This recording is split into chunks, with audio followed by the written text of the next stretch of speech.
भाई कल super Copa इटालियाना का फाइनल था between AC Milan and Inter Milan और एसी मिलान ने बहुत ही बेहतरीन परफॉर्मेंस की, आउट क्लास कर दिया इंटर मिलान को और सुपर कोपा इटालियाना का जो कप है वो अपने नाम कर लिया।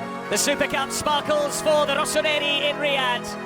Davide Calabria lifts it aloft. Sergio Conceição wins his first two matches in charge of the Rossoneri.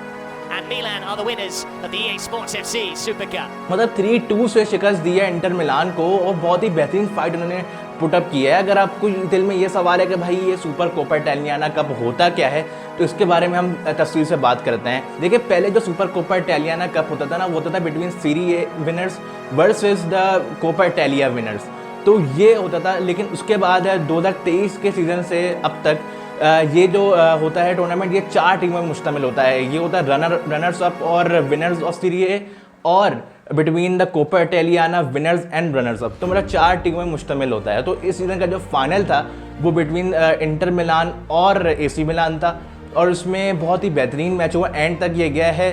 पहले शुरू में 2 गोल्स इंटर मिलान कर चुकी थी और उसके बाद एसी मिलान ने कमबैक किया और 3 गोल्स मार दिए एंड में, जिसकी वजह से जो लास्ट जो गोल मारा है वो लास्ट मिनट में मारा है अब्राहम ने और उसके बाद एसी मिलान 3-2 ये मैच जीत गई। इसके बारे में अगर तफसील से बात करें, मैच के 45 मिनट्स तक कोई भी गोल नहीं आया था दोनों साइड की तरफ से, लेकिन 46 मिनट में लोतारो मार्टिनेज जो कि स्ट्राइकर है इंटर मिलान के, वो गोल मार देते हैं और 1-0 हो जाता है, इंटर मिलान की तरफ मैच जाने लगता है। And now Lautaro Martinez taking his time and finding the net.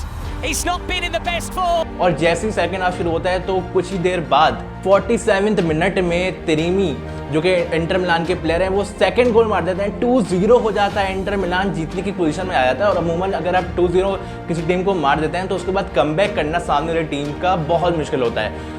अगर सामने वाली टीम बड़ी टीम है, जिसके अंदर गट्स हैं, जिसके अंदर जिगरा है, अगर हम देसी टर्म्स में गए तो भाई फिर ही वो कमबैक कर सकता है और एसी मिलान के अंदर वो चीज़ थी। एसी मिलान के जो करंट लेफ्ट बैक है थियो Hernandez, one of my favourite player है, इन्होंने फ्री किक से ही गोल मार दिया, मतलब बेहतरीन वो गोल मारा। और उसके बाद एसी मिलान के जो प्लेयर्स हैं उनके अंदर हिम्मत पे हिम्मत आने लगी।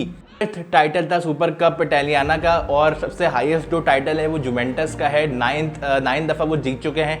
इंटर मिलान की अगर बात करें जो कि रनर अप हैं सुपर कोपा इटालियाना के, वो उनका तीसरा फाइनल था, ये मतलब लगातार तीसरा ये फाइनल था। और उससे पहले लास्ट जो 2 सीजन्स थे उसमें इंटर मिलान जीता है सुपर कोपा इटालियाना और सीज़न में भी फाइनल में पहुंच चुके थे और वो चाह रहे थे कि भाई हम लोग 3 सीज़न लगातार जीते अपना नाम के सुपर कोपा इटालियाना। लेकिन इस सीज़न में एसी मिलान ने उनको बहुत ही बेहतरीन तरीके से शिकस्त दी है। मैं ये कहता हूँ बहुत ही बेहतरीन मैच था और देखने में मज़ा आया, सच्ची बात है, क्योंकि भाई जिस तरीके से थ्रिलिंग मैच था कि 2-0 वो कर चुके थे इंटर मिलान, लेकिन उसके बाद कमबैक करना किसी के लिए बहुत ही मुश्किल काम है। वहाँ से जीत की तरफ लेकर गए और वहाँ पे अगर मैं कहूँगा एसी मिलान के जो 2 मेन प्लेयर हैं वो हैं लियाओ और थियो हर्नांडेज, ये बेहतरीन प्लेयर हैं एसी मिलान के। और एसी मिलान में ये शुरू से रहे, काफ़ी अरसे से एसी मिलान के अंदर हैं और जो भी टाइटल जो भी जीत एसी मिलान को मिली है वो इन 2 प्लेयर्स की वजह से है, मैं ये मानता हूँ बात। बहरहाल आज के लिए इतना ही,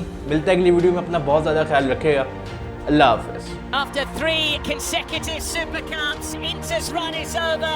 Milan claim it with the most extraordinary comeback in Riyadh.